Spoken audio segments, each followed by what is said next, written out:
Welcome back to Hannity. There is major fallout after the Department of Justice recently announced they found no evidence warranting criminal charges in the IRS targeting scandal of conservatives.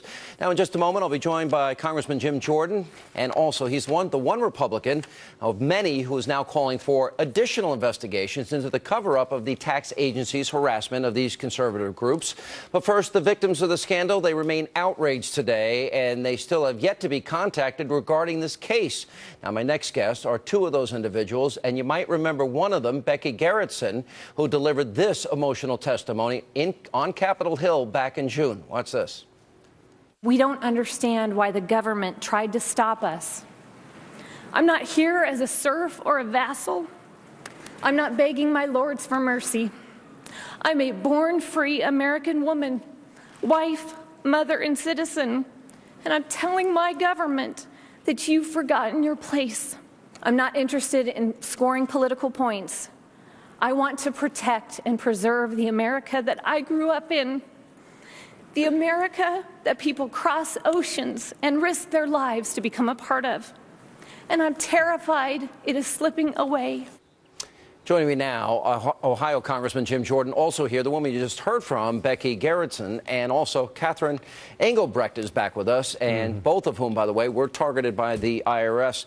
You know, when you said, Becky, my government, you know, I'm telling my government that you have forgotten your place. Very telling. Do you think now with what we've now realized this week with the FBI revealing they're not going forward, what is your reaction to it? Well, it got me teared up to hear that again. I feel like a silly child, but why Sean, silly? I mean, that was inspiring. Well, I'm scared because I feel like this is going to be the new normal. And from hearing your guest earlier, this seems like this administration is getting away with everything, including murder. And it terrifies me. It really does. No, they targeted your group. Please excuse me. No, that's okay. Catherine, they targeted your group, too. Oh, absolutely. We've answered hundreds and hundreds of questions and, in fact, had to sue the IRS to finally get our C3 designation. I would, though, echo Becky's words. You know, first, they came for the nonprofits. And if we don't stand up through the leadership of people like Jim Jordan, we're in a bad place. I don't understand. You know, Congressman, I'm following the news all this week, and the first thing I hear is they've got an Obama donor, DNC donor that's investigating it. And the next thing I hear is the FBI is not going to do anything. How did that all happen in 1 week? Well, Sean, you got the whole context. Remember when this really started was when 4 weeks into the criminal investigation, then Director Mueller of the FBI couldn't answer when he's in front of the committee. Such big news this spring. We asked him 3 questions. Who's the lead agent? How many agents have been assigned? And have you interviewed any of the victims groups? His answers were, I don't know, I don't know, I don't know. So not instilling a lot of credibility at the start. Now we learn it wasn't even the FBI doing the investigation.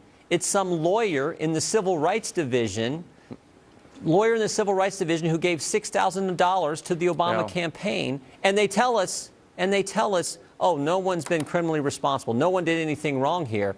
It is just an outrage and a joke of an investigation. You know, Becky, I spoke with Jay Sekulow with the American Center for Law and Justice. He's representing 41 of the groups. They didn't talk to a single witness. Now, you talk about your fear. What do you explain to people that didn't live through what you've lived through, being targeted by the IRS? What is it specifically you fear is going to happen? What I fear, it was one thing that I'm a stay-at-home mom when this happened, and the government came after me. That's scary enough, but what I'm scared for is our country. The freedoms that we have are just being shirked out from underneath us, and it's becoming very real. And I'm sad because I don't think any of the other media outlets are playing this story. It's happening right under our noses, and people just aren't even paying attention. It's an abuse of power. It's an intimidation by the government. You've experienced the same thing. It's the weaponizing of government against the private citizen. Yeah. If you are an enemy of the administration or perceived to be such, you are going to be singled out and silenced. Congressman Jordan, last question is what can be done now that they pretty much have said it's not going anywhere?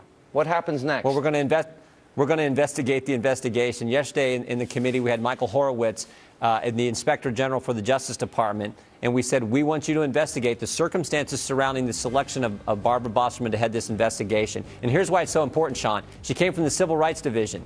Michael Horowitz spent 12 years at the Justice Department, all in the criminal division. I asked him, in that 12 years, do you ever recall a lawyer in the Civil Rights Division heading up this kind of investigation? Never happened. So this is completely out of the ordinary. That's why it needs to be investigated. All right. Thank you all. And we'll continue to follow the story, even if the rest of the media ignores it. Thank you all for being with us. Thanks. Appreciate it.